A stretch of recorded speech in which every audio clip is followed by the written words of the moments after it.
Everyone says housekeepers are invisible. They're wrong. Here's why.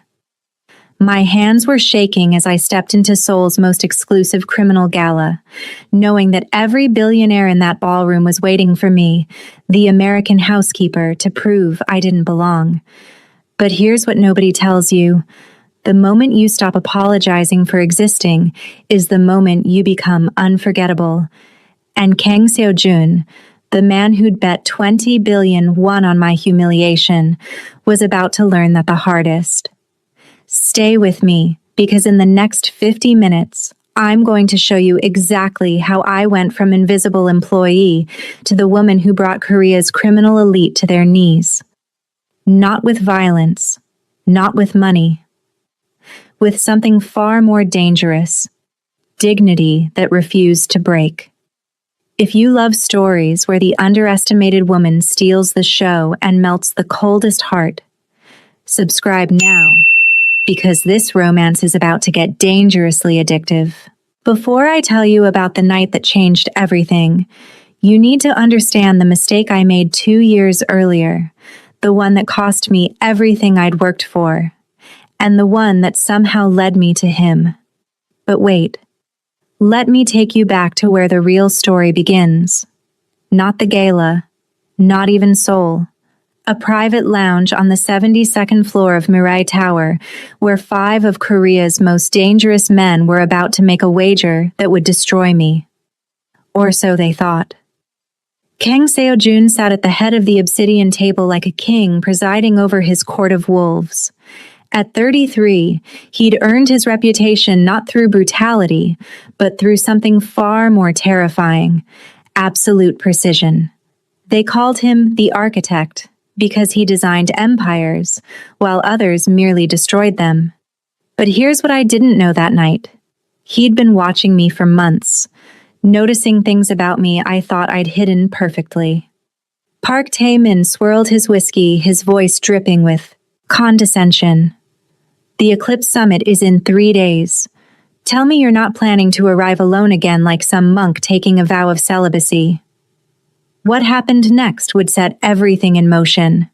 But first, you need to understand what these men really wanted. It wasn't about the money. It was never about the money. It was about power. And proving that people like me, people who worked for a living, who didn't inherit their worth, would always be beneath them. Choi Hyun-woo leaned forward, his inherited arrogance practically glowing. Every syndicate boss in the peninsula will have someone on their arm. You'll look weak, vulnerable. Seo-jun's expression remained carved from ice. I don't recall asking for romantic advice from men who treat women like interchangeable accessories. Kim Jae-sung, the eldest and cruelest, suddenly smiled. That's when I knew, even though I wasn't there yet, that my life was about to change. I have an idea, a wager. Here's where it gets crazy. Bring the housekeeper to the Eclipse Summit, Jae-sung continued, and I can imagine the predatory silence that followed. Dress her up, parade her around like she belongs in our world. I'll personally donate 10 billion won to your foundation if you can get through the entire evening without her exposing herself as exactly what she is, a terrified servant completely out of her depth. Here's what nobody tells you about men like this. They don't bet on things they expect to lose. They bet on guaranteed humiliation because watching someone break is their version of entertainment. Taemin laughed. That's cruel even for you, Jae-sung. The poor girl would probably faint the moment she walked through the doors. But Seo-jun did something none of them expected. He raised the stakes. 20 billion, he said quietly, and I wish I could have seen their faces. When she handles the evening with more grace than any woman you've ever brought to these events, you'll donate 20 billion won, each of you. What he didn't know, what none of them knew, was that I was about to become someone even I didn't recognize. But wait, I'm getting ahead of myself again. If you've ever felt invisible, you'll understand this next part. For 2 years, I'd perfected the art of being present but unseen in Kang Seo-jun's penthouse. I knew his schedule better than his assistant knew it. I knew he took his coffee black at 6:47 a.m. sharp. I knew about the nightmares that woke him at 3 a.m., though he never acknowledged them. I knew the scar along his collarbone that disappeared beneath his shirts. I knew things I wasn't supposed to know. But knowing and understanding, those are completely different things.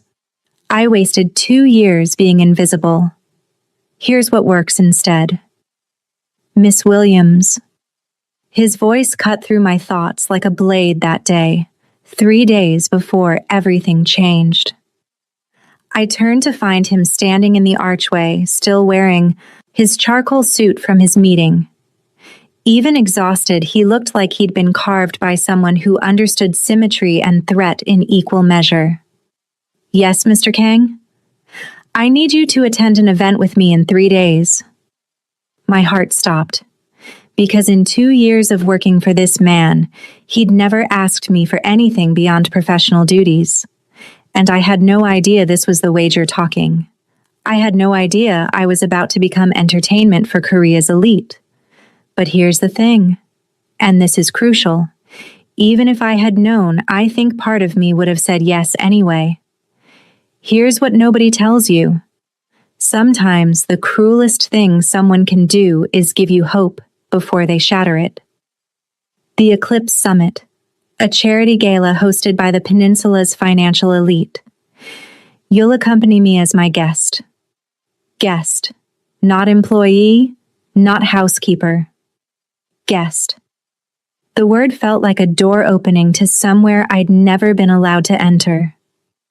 Mr. Kang, I don't think I'm your housekeeper. Surely, there's been some mistake. There's no mistake. His tone allowed no argument, and I can still hear it in my head. The event begins at 8 p.m. You'll need appropriate attire. My assistant will arrange for a stylist tomorrow. But wait. Here's where it gets interesting, because I asked him a question that changed everything. Mr. Kang, am I being let go? He paused, his broad shoulders silhouetted against the city lights. And for the briefest moment, something unreadable crossed his features, something that should have warned me this was bigger than a simple invitation. No, Miss Williams, you're being elevated. Temporarily. Temporarily. That word should have been my first clue. The stylist arrived at noon the next day with enough garment bags to stock a boutique, and she said something that made my blood run cold. The Eclipse Summit isn't a charity gala. It's a display of dominance. Everyone who attends is connected to old money, political power, or both. I asked her the question that was burning in my mind. Then why would Mr. Kang want me there? Her answer changed everything. I went from invisible housekeeper to unforgettable in 36 hours. Here's how. Madame Choi circled me like a sculptor examining raw marble. You have beautiful bone structure, strong shoulders, the kind of presence that photographs well if styled correctly. Then she said something that would become my mantra for that entire night. Everyone thinks power comes from money and status. They're wrong. Here's why. These people can smell insecurity like blood in water, Madame Choi explained, adjusting my posture for the 50th time. You carry yourself like you're apologizing for existing. That ends now. I'm a housekeeper from Georgia, I protested. I can't just. You can. You will. Her eyes turned fierce, and I'll never forget what she said next. Whatever game Mr. Kang is playing, you didn't ask to be a piece on the board. But now that you are, you move like a queen, or you get sacrificed like a pawn. Your choice. Here's where something inside me shifted. I thought about my mother. A woman who'd worked 3 jobs to send me to college, who'd taught me that dignity wasn't about where you stood in the world's hierarchy, but how you carried yourself regardless. Okay, I said quietly. Show me how to be unforgettable. Madame Choi smiled like she'd been waiting for exactly that response. Now we're getting somewhere. The next 36 hours became a blur of transformation, but it wasn't just about the gown or the makeup or learning how to walk in heels that cost more than my monthly rent. It was about something deeper, something that would save me when the truth came out. But I'm getting ahead of myself again. If you think looking expensive is enough to belong in that world, you're losing. Unless you know about the 3 rules Madame Choi drilled into me. 1. Posture is power. Shoulders back, chin, level. Move like the room should be grateful you entered it. 2. Silence is strategy. You don't need to fill every pause. Let them wonder what you're thinking. 3. Dignity is non-negotiable. The moment you apologize for existing is the moment they've won. I didn't realize it then, but these 3 rules would become my armor. Friday evening arrived with the weight of an execution. I stood before the full-length mirror in the penthouse's guest suite, barely recognizing myself. The gown wasn't what I'd expected. Deep burgundy silk that moved like water. A neckline that suggested elegance rather than seduction. A silhouette that emphasized my natural height and grace. My natural curls had been styled into a sophisticated updo. The makeup was subtle but transformative.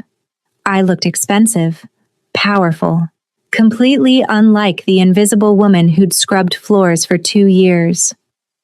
You look terrified, Seo Jun said from the doorway. I spun to find him devastating in midnight blue, and the way he looked at me in that moment. I should have known something was different. But I was too focused on my own fear to notice. I am terrified, I admitted. Good. Fear keeps you sharp. Just don't let them see it. Then he said something that should have been my second warning. Here's what nobody tells you. When someone warns you about a battlefield, they're usually the one who armed your enemies. The Eclipse Summit isn't a party, Miss Williams. It's a battlefield where the weapons are words and the casualties are reputations. People will try to determine your value within seconds of meeting you. Then why bring me? I asked. Why make me a target? His pause lasted 3 seconds too long. Because I made a wager, I intend to win. But wait. Here's the part that changes everything. And because, he continued, something unreadable in his dark eyes. Because I'm curious to see if you're as strong as I suspect you are. I didn't understand what he meant then, but I would. Very soon. The car glided through the gates of the Jade Palace, and I pressed my palm against the window, watching the mansion materialize through gardens that probably required an army of groundskeepers. Seo Jun's hand settled at the small of my back. Remember, he murmured, you belong here as much as anyone else. The lie was so beautiful I almost believed it. Then the car stopped, and I saw them. A sea of Korea's elite, all turning to stare at the unknown black woman on Kang Seo-jun's arm. And I knew, this was going to be a massacre. 97% of people in my position would have crumbled within the first 5 minutes. Here's why I didn't.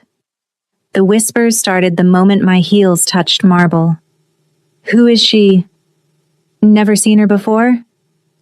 Certainly not from any family I recognize. But I'd been trained for this. Shoulders back, chin level, move like the room should be grateful. Then she appeared. The first test. Yoon Mi-sun, in a silver gown that probably cost more than a luxury car, stepped directly into our path. Her smile was poison wrapped in diamonds. Seo Jun, how unexpected to see you with a guest. And that's when the interrogation began. Here's where it gets crazy.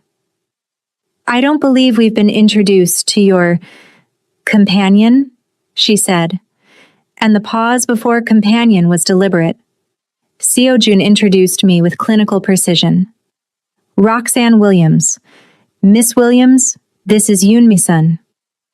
Then she asked the question designed to expose me. How did you and Seo-jun meet? Here's what nobody tells you. The truth, when delivered with confidence, is often more powerful than any lie. We met through work, I said with perfect honesty. I've had the privilege of seeing how Mr. Kang operates up close. It's been educational.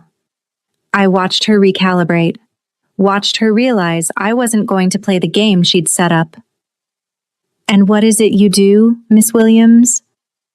I help maintain order in complicated environments. What about you, Miss Yoon? Besides attempting corporate mergers, how do you spend your time? Something dangerous flashed in her eyes, recognition that she'd just been matched move for move. As she glided away, Seo-jun leaned down. Well played. She hates me now. She hated you the moment you arrived on my arm. At least now she also respects you. But the real test hadn't even begun yet. I wasted 30 minutes feeling proud of myself. Here's what I should have noticed instead. Two men approached, Park Tae-min and Choi Hyun-woo, the same men who'd been at the penthouse occasionally. You actually brought her, Hyun-woo said, shock obvious in his voice. I honestly didn't think you'd go through with it. The words landed wrong. Through with what? But wait. This is where everything I thought I knew exploded. She cleans up well, I'll give you that, Tae-min said, his eyes raking over me with undisguised assessment. Cleans up. Like I was a project. An experiment. Thank you, I said, keeping my voice even despite the ice forming in my stomach. It's amazing what proper lighting and expensive fabric can do. Then Tae-min said the words that shattered my entire world. You're not supposed to like her. You're supposed to watch her crumble under the pressure of trying to pretend she belongs here. The mask slipped.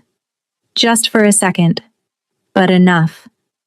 This wasn't Seo-jun bringing a date to an event. This was a test. A wager. A cruel game where I was the unwitting entertainment. I lost my dignity for 30 seconds in that moment. Then I learned this. I turned to look at Seo-jun, searching his face for some sign that I'd misunderstood. But his expression remained perfectly neutral. The architect, calculating and cold. And I realized I'd been a fool. Of course this wasn't real. Of course, a man who moved through the world like he owned it wouldn't actually want my company. I was a prop. A pawn. A joke. Here's what I did next. And this is crucial because it's what saved me. Excuse me, I said quietly. I need a moment. I walked toward the terrace doors, my heels clicking against marble with the rhythm of a heart breaking in slow motion. Here's what nobody tells you. The moment you stop performing for people who've already decided you don't matter is the moment you become dangerous. The terrace was empty. Just me, the night air, and the distant sounds of Seoul below. I gripped the stone balustrade, trying to steady my breathing. Miss Williams. I didn't turn. Don't. But Seo-jun moved to stand beside me anyway. You weren't supposed to find out. Those 6 words confirmed everything, and somehow made it worse. Find out what? My voice cracked. That you made a bet with your friends about whether your housekeeper could survive a night pretending to be something she's not? That I'm here as entertainment? It's more complicated than... No. I finally turned to face him. It's actually very simple. You used me. But wait, what he said next changed everything I thought I understood about this man. You think I don't see you? The rawness in his voice stopped me cold. I notice everything about you, Roxanne Williams. My first name on his lips felt like lightning. I notice that you hum when you think no one's listening, that you read poetry in 3 languages, that you've maintained your sense of self despite working in a world designed to erase people like you. This is where I went from victim to victor. Here's how. Then why? My voice broke. Why turn me into a bet? Because I'm an arrogant fool who thought I could control every variable. His hand lifted as if to touch my face, then dropped. Because when they mocked the idea of you belonging in their world, I wanted to prove them wrong so badly that I didn't stop to consider what it would cost you. He paused, something raw in his expression. Because I'm very good at strategy and terrible at admitting when something matters more than winning. You matter more than winning, he said quietly. And just like that, the game changed. What happens now? I asked. Now you make a choice. His dark eyes held mine. You can leave, or you walk back into that ballroom with me, and we show every person in there exactly what they're too blind to see, that you're more remarkable than any of them will ever be. Everyone says revenge is about destruction. They're wrong. Here's why. I took his arm and we walked back into that ballroom like we were claiming territory. This time, I didn't shrink from the attention. This time, I let them stare. But wait. Here's where the night took its final, most beautiful turn. Halfway through the charity auction, Huang Yuna, the matriarch hosting the event, took the microphone. Before the evening concludes, I wanted to acknowledge a particularly entertaining aspect of tonight's gathering. My stomach dropped. It seems we've all been witness to a fascinating social experiment. Mr. Kang Seojun made a rather interesting wager with several of our guests. Could his housekeeper survive an evening among Seoul's elite without exposing herself as completely out of her depth? The silence that followed was devastating. Every eye in the room turned toward me, some curious, some pitying, many gleeful at the promised humiliation. This is where I went from housekeeper to unforgettable. Here's exactly what I said. I stepped away from Seojun's protective presence and moved toward the center of the ballroom. You want to know if I knew? My voice was clear, unwavering. I figured it out halfway through the evening, and yes, it hurt. I turned slowly, meeting the eyes of the people around me. But here's what I learned tonight. Belonging isn't about blood or bank accounts. It's about how you treat people when you have nothing to gain from kindness. It's about whether you use your power to build or to destroy. I paused, letting my gaze sweep across the glittering crowd. And by that measure, most of you don't belong here either. You've just convinced yourselves that cruelty is sophistication and that wealth excuses contempt. The ballroom had gone completely silent. So yes, I was a pawn. But the game being played wasn't the one any of you thought. Because while you were all testing whether I could pretend to be like you, I was discovering that I never want to be. Then I walked, head high, spine straight, toward the exit. I didn't look back to see if Seojun was following. Because for the first time in 2 years, I wasn't waiting for permission to exist. I lost my fear in that moment. Then I learned this. Seojun caught up with me on the marble steps. Wait. I paused but didn't turn. I need to go home. I know, I'm taking you. He moved to block my path. But first I tell you that what you just did was the bravest thing I've ever witnessed. Here's where it gets crazy. and that I've never been more certain that I'm completely, catastrophically in love with you. My breath stopped. What? Here's what nobody tells you. Sometimes the most powerful men are the ones most terrified of being vulnerable. I'm in love with you, Seojun repeated. I have been for months. Every time you walked into a room, I felt it. Every time you smiled at something you thought no one was watching, I felt it. You can't just say things like that. Why not? Because I work for you. Because this is impossible. Because you're afraid. His voice was gentle. I know. I'm terrified too. Behind us, guests began spilling out of the ballroom, some heading for their cars, others lingering to gossip about the evening's drama. Seojun's jaw tightened. Come with me. Where? Anywhere that isn't here. He offered his hand. Please. I looked at that outstretched hand, elegant, dangerous, offering something that could destroy me or save me. Then I placed my palm in his. This is where everything changed. Here's what happened. Seojun took me to a private loft in Hanam-dong, a space I'd never known existed. Unlike the cold perfection of the penthouse, this felt lived in. Real. I bought it 5 years ago when I realized I was losing myself in the role I'd built, he explained. But wait. What he said next made me realize this wasn't just about tonight. Tonight, watching you refuse to perform, refuse to apologize, refuse to be anything other than exactly who you are, it made me realize how exhausting it is to always be performing. So stop, I said simply. It's not that easy. Isn't it? I stepped closer. Right now, there's no one to perform for. Just you and me, and the truth. So tell me the truth, Seojun. What he confessed next changed everything. Because you're the only person who's never wanted anything from me except basic human decency.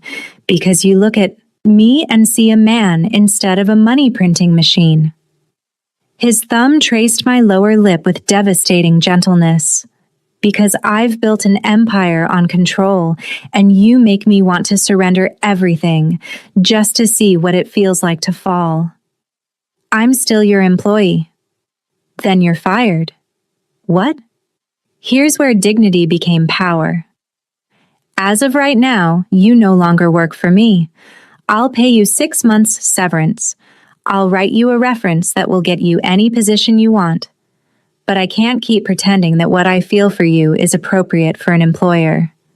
You're serious? Completely. His hands framed my face. I want you, Roxanne Williams. Not as my housekeeper. As someone who chooses to be with me because she wants to be. Here's what nobody tells you. The most romantic gestures are the ones that remove all excuses for why something can't work. That's the most romantic thing anyone's ever said to me, I whispered. That's the most practical thing I've ever said. The romantic part comes next. What's the romantic part? Instead of answering, he kissed me. 3 months later, I stood in the same ballroom where I'd been publicly humiliated. But this time, everything was different. This is how I went from housekeeper to cultural consultant in 3 months. My business had exploded after that first night. Apparently, telling Korea's elite exactly what they needed to hear instead of what they wanted to hear was a highly valued skill. Park Tae-min approached, looking uncomfortable. Miss Williams, I owe you an apology. But wait. This is where forgiveness became power. That wager was cruel, unnecessary. He met my eyes directly. You handled it with more grace than I deserved. I'm sorry. Apology accepted, I said simply. Though next time, maybe just have a conversation instead of orchestrating public humiliation. He actually smiled. Then Hwang Yuna herself appeared. Miss Williams, a word? What she said next proved that sometimes the cruelest people are capable of change.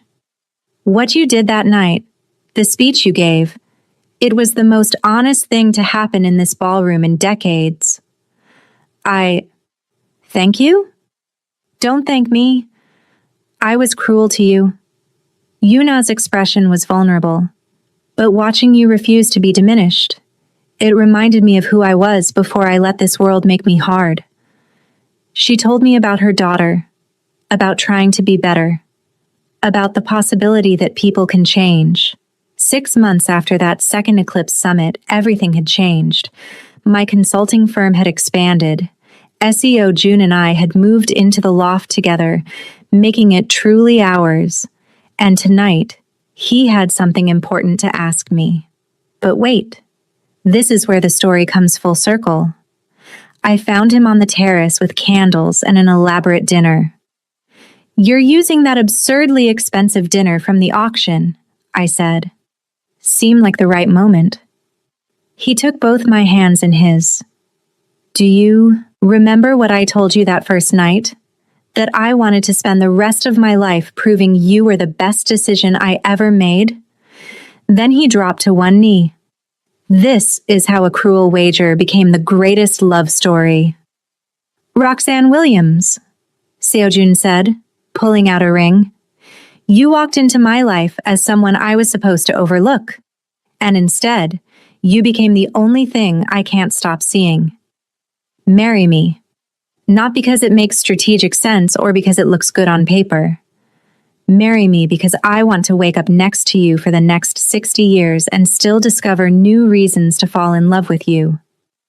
"Yes," I whispered. "Absolutely yes." Here's what nobody tells you about dignity. It's not about where you stand in the world's hierarchy. It's about how you carry yourself when they try to break you. And sometimes, if you're very lucky, it's about finding someone who sees your strength and falls in love with it instead of being threatened by it. We stood on that terrace, looking out at Seoul glittering like promises. Two people who'd been brought together by cruelty and had turned it into something beautiful. But there's one thing I haven't told you yet. One secret about that night at the gala that changes everything you think you know about this story. The real reason Seojun raised the stakes on that wager. The conversation he had with someone before the gala that made him realize what he was really fighting for. That story? That's coming in the next video. Because this isn't just about one night that changed everything. It's about the 2 years before it. The moments I didn't see. The decisions he made when I thought I was invisible. And trust me, when you hear that part of the story, you'll understand why sometimes the cruelest seeming choices are actually the bravest acts of love. If this story made you believe in second chances, redemption, and love that transforms everything it touches, subscribe now. Hit that notification, that bell, because the prequel to this story, the one that reveals what Seojun was really thinking for those 2 years, is coming next. And it will change everything you thought you knew about dignity, desire, and the revolutionary act of choosing to be seen. See you in the next story, where we go back to the beginning and discover that nothing about this love story was accidental, not even the wager.